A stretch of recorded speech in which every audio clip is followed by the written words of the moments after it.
Welcome back to another episode of Believe in TCU. I'm Zion Trammell with my co-host Seth Dowdle. Today, Seth, our biggest goal is composure. If you see the title, you know what we're talking about. We're talking about TCU and Iowa State. Frogs lost 20-17 on Saturday. Seth was there in attendance in the press box, working, writing, tweeting, doing all that. Hard, laborious work. Writing and tweeting. Look, you were not treated to some great TCU football, Seth. You were treated to I demand a refund. Refund, yeah. For your free view up in the press box, for your time. Refund for your time. Yes. It was not a good game. And you said it, composure. We will have composure today.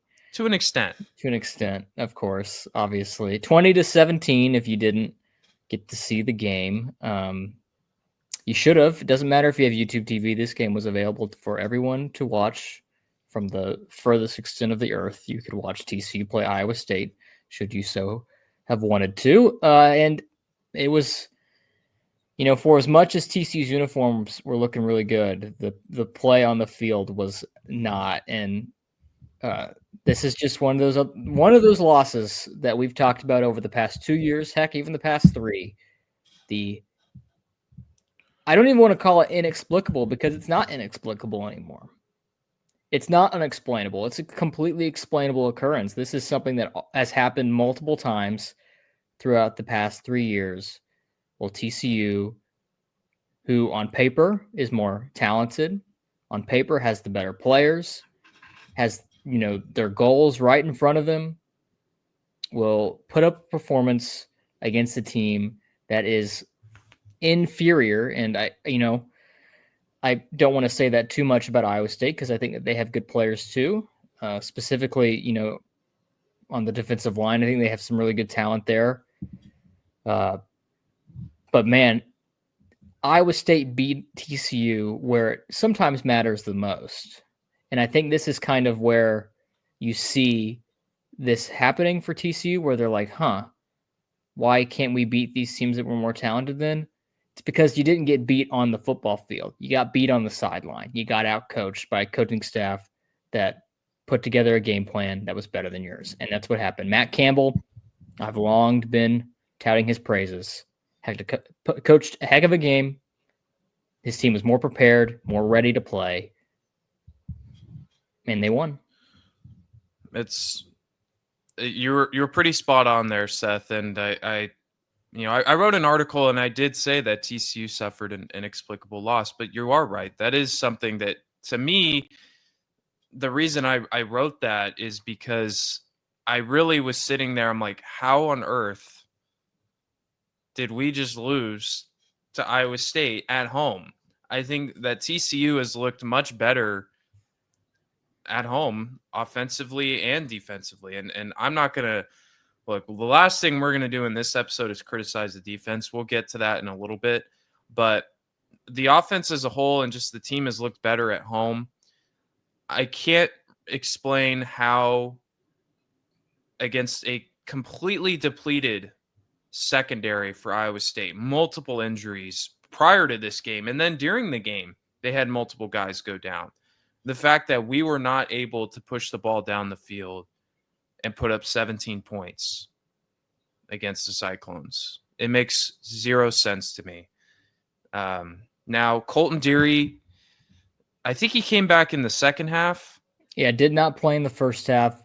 He said in the post-game presser that, he kind of saw that the offensive line particularly was struggling. And he didn't say, put me in, coach, but he said, I'm going to do whatever I can to get in here and help the team. And he did. He said he was meted up after, so he didn't really feel the effects of perhaps, his injury as much as, he might, today or tomorrow or whatever. But yeah, he came in the second half kind of because, one, the coaching staff maybe implored him to maybe get a little bit ready, and two, he said, I need to get in there because we're struggling right now. Yeah, you could tell a big difference when Colton Deary was in there. And it looked better in the second half. But just coming off the bye week, playing at home, you had everything going for you to have success offensively and to win this football game. So that's where I'm like, I cannot figure out how on earth. But at the end of the day, it could ultimately come down to coaching, and I think that is a consistent issue with this program. And it just, I was absolutely stunned after this game, and I feel like I can pinpoint it in a few other games. I just don't understand what on earth happened here for the Frogs to lose this game. You're in the middle of a Big 12 title race that you are probably on the outside looking in coming into it. You were not like a contender, but it was there. It was possible. And you came out and I'm trying not to say stuff that I can't. You just looked really bad. I'll just say that. You looked really, really bad. And I'm disappointed. I'm so disappointed. Sonny Dykes was asked after the game, and I was at the press conference and got to see firsthand the weirdest post-game press conference I had ever seen in my entire life. And usually these things after losses are not pleasant experiences, but this one was super duper strange because he came in, obviously, solemn, disappointed, understandable. You lose a game that you probably shouldn't have. You were favored by 7.5 points at home against an Iowa State team, and we 4-game losing streak, completely on the downturn, injury riddled, particularly in the secondary. We've talked about it, exhausted it, so forth. He comes in, he has the stats in his hand, and he sits down at the podium and he just kind of stares at him for about a minute, not saying a word. Then he just kind of puts his head up after what felt like forever. It really felt like forever. I almost wanted to go over there and pat him on the back and tell him it's going to be okay. He lifts his head up and just says questions. No opening statement. First question was asked was about, does this team have a problem closing out games? He kind of gave a typical coach speak answer that they just need to stop the critical mistakes. I think in reality, the answer is that they have a problem starting games and they have a problem closing out games. They played pretty well in the second and third quarters of this football game, relatively speaking. Now, the second quarter, that was kind of, they kind of ramped up in the second quarter. In the third quarter, they played super duper well. I thought that's kind of the third quarter was, where we think that this team really is. And then in the fourth, obviously, it just kind of goes downhill from there. This is the fourth time out of the last 5 games that TCU has been held scoreless in the first quarter. Wow. Bad. All 10 of their first quarter points over the past 5 games came against West Virginia, and they should have had more against West Virginia. They did not play up to their highest standard against the Mountaineers either. This is a consistent problem. They do not start off well. They didn't start off well against North Carolina, and they won that game by 30 points. If you recall, TCU gave up like a 6-play drive where North Carolina ran it down their throat and went up 7-zip. Then they came out and had a 3-and-out immediately after, I think. And obviously, we know how that game ended, and TCU won it going away. But still, it goes all the way back to that, and it goes back way further than that. It's a consistent issue. And you can say all you want in the press conference that you're going to try and figure out ways to fix it. But I feel like we've been trying to figure out ways to fix it for years on end at this point. Well, it's interesting that you mentioned that because, I hadn't really considered this, but the only games where TCU scored more than 7 points in a first quarter was against West Virginia and Abilene Christian. Or was it also UNC? No, it was 7-7. That's it. And obviously, maybe 7 points is fine, but it's been consistently a problem that TCU can't start well, and then they can't finish, and they literally fumbled this game away at the end. Yeah, and that's the I think it might be, before we get into greater picture stuff, I do want to talk about a couple of things. One, TCU outgained Iowa State by like 160 yards. Mm-hmm. I don't quote me on this, but they pulled the stat in the press box after the game that I think TCU is 17-3. I think that's what it was in games that they have 100 plus yards more than their opponent. I think they're 17-3, and I think that includes this loss. I don't. If the end all be all is TCU is like usually they are winning games when they have more yards than their opponent by like 100 yards, which is obviously obvious. But I think it's worthwhile just kind of going through the fourth quarter drive by drive. Well, there's one that really was baffling. Yes. So TCU opens it up with the Trent Battle touchdown. Trent Battle did not play his best football game, but he did score here on a very a long drive that started in the third quarter, ended in the fourth. 11 play, 92-yard drive, touchdown, make it 17-6. You're up by 11 with 10 minutes to play. What are your thoughts in this moment? Because I kind of want to echo some of what the thoughts were in the press conference, in the press box. But what were your thoughts in this moment? So when they went up 11, 17-6, I do recall my thoughts because I blurted them out loud to my family. I said, "Okay, that if Iowa State, I feel good about winning this game now." It's like we should handle this because Iowa State can't move the football, but we'll see how TCU closes this game. I said that literally like almost word for word. We'll see how TCU closes out this game. I remember mine because I looked at the person next to me and kind of said very similar things. All right, okay, they have it now in their hands. Do they not fumble it away? Were not my words, but do they give it away? It's kind of because we've seen this play out time and time again. Next drive is an 11-play, 75-yard touchdown drive by Iowa State. That on its face is not the worst thing in the world. It took up 4.5 minutes of game action, actually, it was really quick. It only took 2 minutes. Never mind. But they didn't convert the 2 points. You're still up 5. Still up 5. You didn't like how you kind of got gashed on the ground. There were back-to-back 24-plus yard runs by Rocco Becht and Christian Hansen. You didn't like how you kind of got run through on the ground there. There was a pass interference penalty on TCU that probably shouldn't have been called, but whatever. The refs were not the reason TCU lost this game. Okay, that's fine. 17-12. But this is kind of where you kind of put your money where your mouth is. And this is where we've seen TCU struggle before is, okay, now you have the ball back, offense. Run this game into the ground and win it. There's 8 minutes left. You're up by 5.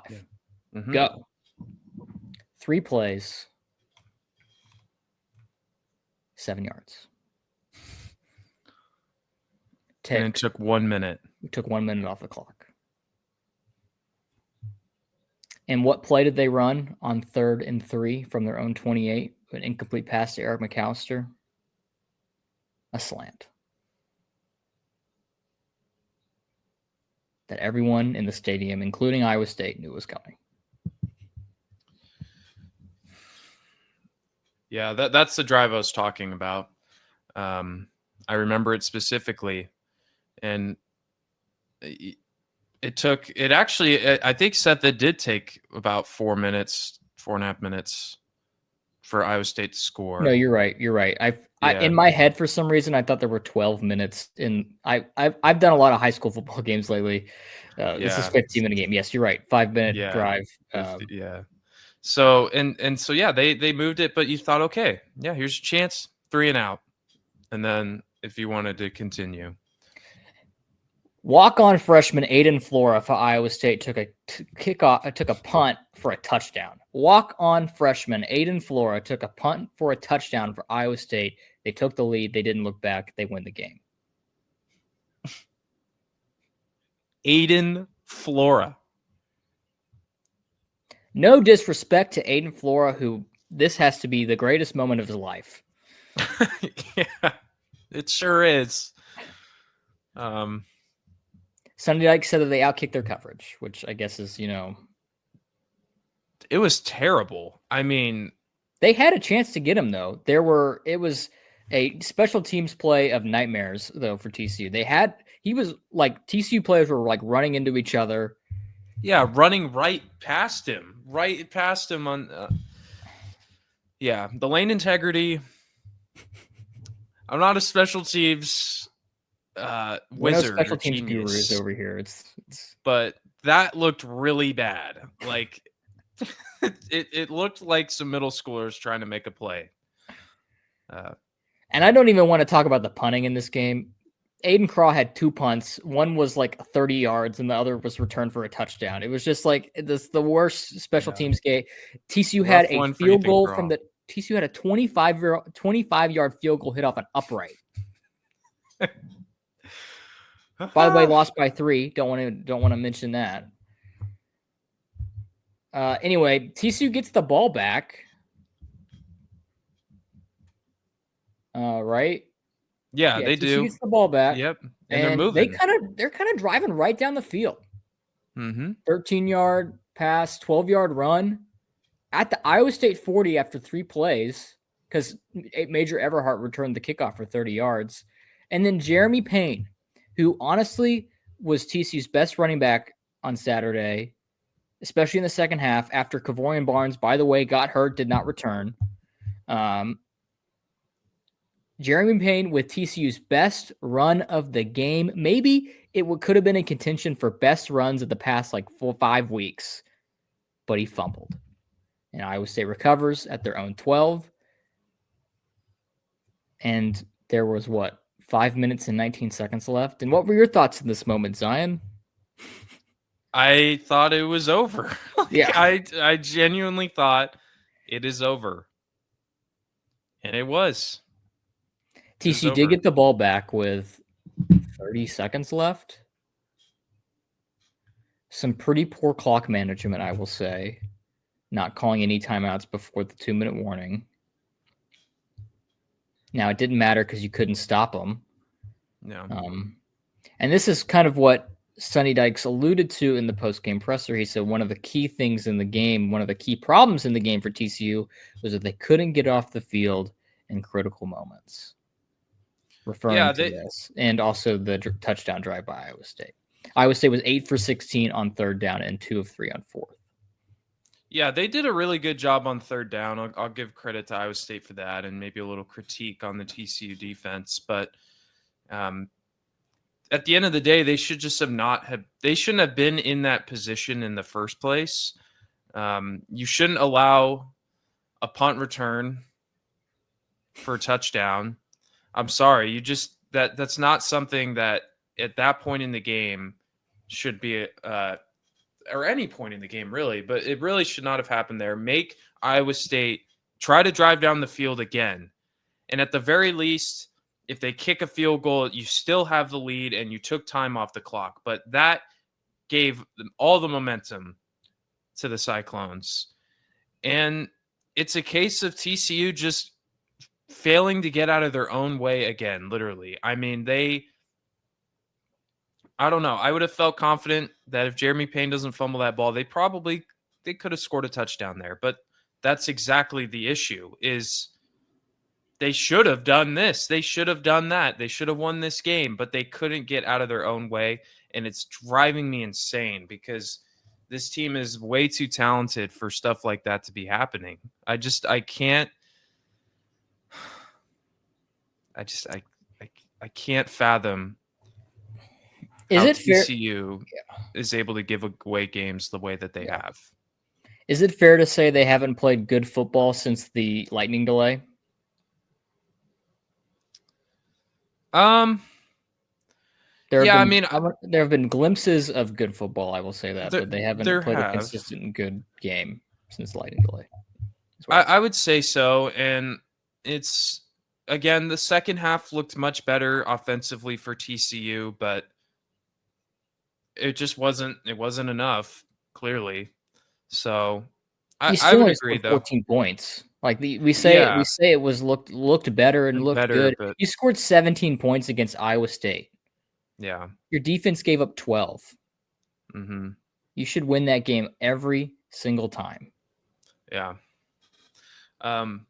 I feel like I need to get off a couple positives here because I'm just Do it. there were some for sure. The secondary, I felt for the most part played really well for TCU. Rocco Beck did not have a great game. I think he completed 9 passes, and Two interceptions, yeah. Bud Clark had 2 interceptions, and that was fun. I think for the most part the secondary played pretty well. Jamel Johnson had a great game. Um, Devin Deal. It's kind of the same guys. Devin Deal was great. Caleb Elarmzor and Bud Clark making a Vernon couple Glover, I plays. thought, played really well. Vernon Glover did a really good job, and so hats off to the defense again. Andy Avalos has been incredible this season, transforming a really pretty poor TCU defense into something that what you saw on Saturday is kind of looked like it for most of this year. Now, box scores might indicate otherwise, but I think not this box only score is indicative of how good they were, though. exactly. This is more of what like we've seen from TCU's defense, and they kept the Frogs alive in this game. Yes, the third down conversions were not great, and that's something that they've definitely have to work on. But am I going to get mad or be overcritical of a defense that gave up 12 points? No. I'm just not. Like I can look past a couple of those things. It should have been better at the end, sure. They did get kind of beat down a little bit on a couple drives, but it was good. It was good overall. I thought that in TCU's 3 losses, the defense has played pretty well despite the result. Arizona State, like in the Arizona State and Kansas State games, those box scores might not be indicative of these things, but the Arizona State game, they were fighting hard till the end. Like Arizona State, you remember they were like at the 2-yard line, first and goal to tie the game, and TCU took them to the bitter end and almost got the turnover on downs that might have won the football game. Same in Manhattan, the offense was literally giving points to Kansas State left and right. And then this one was kind of like a true, like, we did our job. Sure, maybe we could have gotten off the field at the critical moments at the end, but like you said, why are we in this position anyway right now? Y'all have 450 yards on offense. Y'all scored 17 points. What is happening? Oh, it shouldn't have happened. On the offensive end, Jordan Dwyer, welcome back. 11 catches, 108 yards, and a touchdown. Great performance. Eric McAllister, 11. I think he had 10 for 107. 11 Yeah, for 107. 11 for 107. So almost identical numbers. Those two are tremendous, and Jordan Dwyer made some great catches, and that touchdown that for some reason the ref, I don't know, said he was out of bounds. I'm like, whoa, okay. You compare that to the ref at the Indiana game, who somehow saw heck of a kept call. his.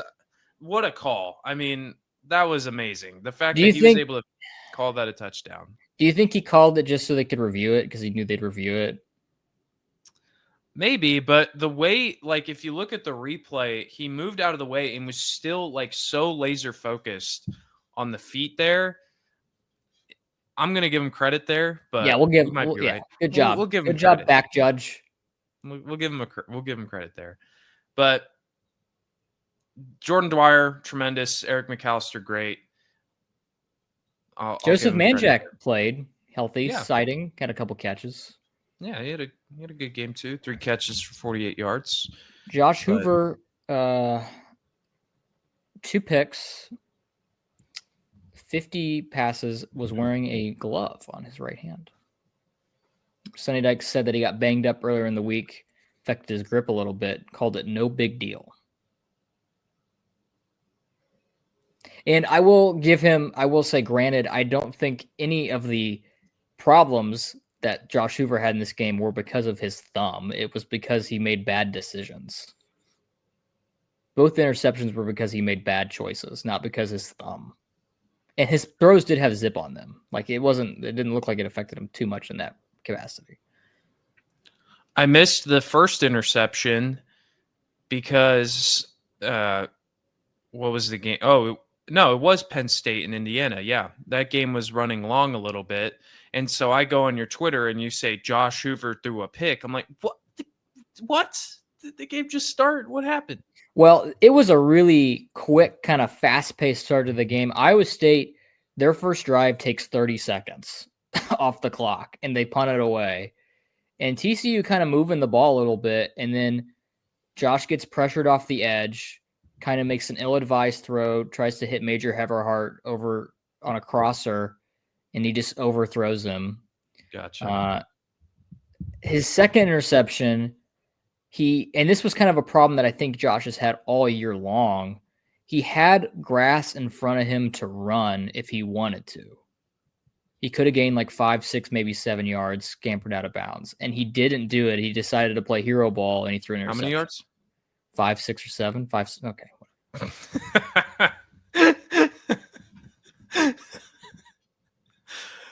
Oh, I had to. But other than that, I think after the pick, he played pretty good football. Again, I just don't. You shouldn't have to throw it 50 times against Iowa State, but maybe that was the game plan because their secondary was so beat up, and you were able to move it through the air on them, but you only scored 17 points. So I don't know. I don't know how to diagnose this offense other than that it did not perform well. Yeah, the play calling would not please a couple of people that we know with the screens. No. It didn't. I wasn't very happy with it either, but yeah, play calling was bizarre for sure. It just screens can work, guys. Let me say this: screens can work. I watched Indiana a couple weeks ago against Maryland throw like 17 screen passes in a row. That's an over exaggeration, but it's what it felt like. And they were gaining 15 yards each because they're schemed up well. Mm-hmm. Yeah, they're executed well. TCUs are not.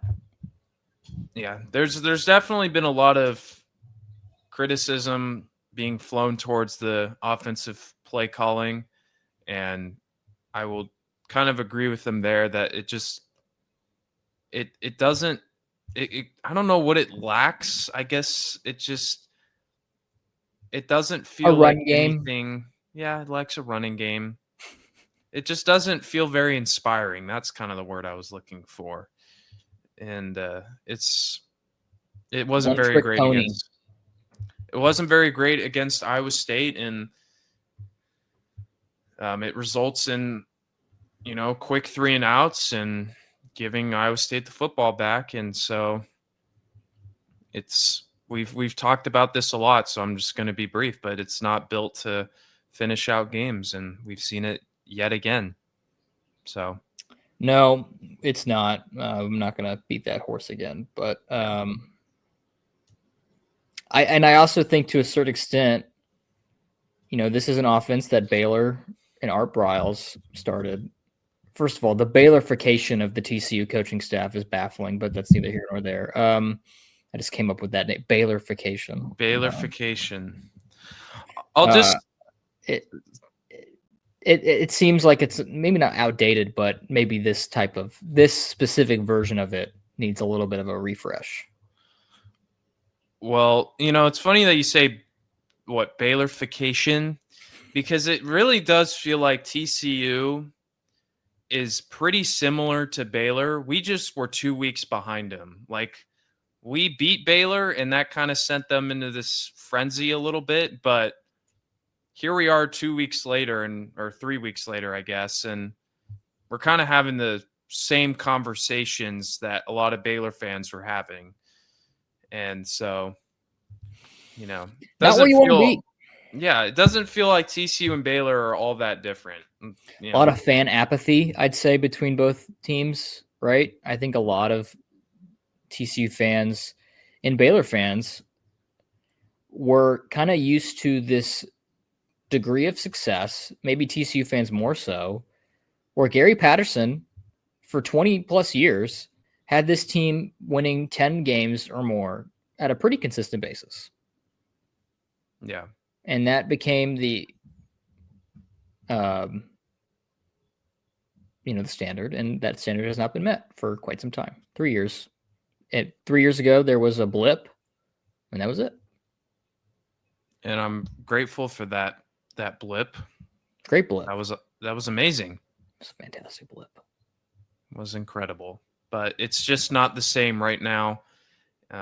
Meanwhile, Texas Tech, one of our other rivals, College Game Day's there, national broadcast, and they beat up BYU. Beat them up. Beat the heck crap out of them. Yeah.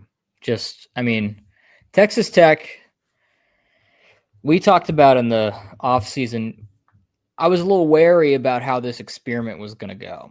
But I remember I had the hot take that maybe TCU would be a good thing for them if Texas Tech was good here, because maybe it'll wake them up that this is the new way. This is the way it's got to be done. You got to allocate your resources properly. You got to get the resources. And let's not pretend that TCU doesn't have big money boosters capable of doing what Texas Tech is doing right now. I know what the tuition costs to go to this dang school. You got telling me that that's their money in the coffers. I'll just say that. And then you go out there and you buy yourselves an offensive line, and you go out here and you recruit and try to win a national title, because that's what I think the standard is. But I don't think TCU is operating at a level right now where that's a possibility. We agree on that? I agree. Yeah. Texas Tech overnight decided that it could do that. I don't know if Texas Tech can win a national championship, but their defense, Texas Tech is a defense, guys. You think Patrick Mahomes would have loved to have a defense when he was at Texas Tech? He was in 80 to 70 shootouts constantly when he was at Texas Tech. Yeah. My point being is this. Tech is going to be running this conference for years on end if they continue this, what they're doing right now. And when Texas and OU left, TCU was in a prime position to take over as the figurehead of the conference. I thought that they had a legit opportunity to like become the Oklahoma of this conference because of where they're positioned in the state. They're in DFW, which is the most talent-rich area of the state. Maybe you could argue with me that Houston is, but either, you're splitting hairs at that point. Most talent-rich area of the state. At the time, you were the only power conference team in the Metroplex. And you have a coach who says that he's committed to doing that, committing to recruiting this state. And he's done that, but he's not getting the high-level recruits capable that would make you capable of going out and doing what you did in 2022 at a consistent basis. But not even just doing what you did in 2022, not getting your doors blown in by Georgia. And Texas Tech has decided that they want to do that. I don't think TCU has decided they want to do that. I don't think they have. And it's frustrating because they should be. I mean, why is this not happening? But TCU did not play Texas Tech this year. I believe they play next year. Don't quote me on that. I believe they do. Curious to see how that goes. I'm glad we're not playing Texas Tech this year because it would not be fun. Just no matter it where would be a reality check though for a lot of people. I think. I don't know. I think that reality check will come here within the next few weeks, where they will. But I get what you mean against like a rival. That it's not the same Texas Tech of the past. They are a really good football team. They go to Provo this weekend. They got BYU at Houston, at home against Cincinnati. I think we can talk a little bit more about that in our BYU preview, but I'm not feeling confident about any of those games right now. And this was the game that I think a lot of fans were looking at to see where the rest of this season would go. If you win this game, okay, we'll see. Maybe they can do this and they can show us they are actually a legit 2-loss team. But they didn't. They came out and they fell completely flat, and they've lost any excitement, any support right now. It is at a low, and I'm not sure where they go from here. So it was kind of at a low coming in. I don't know how the crowd looked on TV, but it was sparse. It didn't look great, and I was going to ask you about that. It didn't seem like there was a lot of people No, and one thing that the Big 12, like some Big 12 schools, Baylor, TCU, Houston, the crowds are terrible. And I'm not trying to poo-poo on TCU fans because I think to a certain degree TCU fans are getting priced out of, like, the cheapest ticket for the Iowa State game was $65 to sit in the nosebleeds, which is that's too expensive. If you want to come with your family of four, that's what, like almost $200, more than $200 for just the four of you. That's not including parking and getting there and eating. So like it's almost a $500 endeavor at that point to come with your family of four to a football game. Like that's too expensive. But like obviously winning too would help in that regard. And that's also Iowa State, which is not a massive draw. And TCU has not gotten big like time home games over the past couple of years either.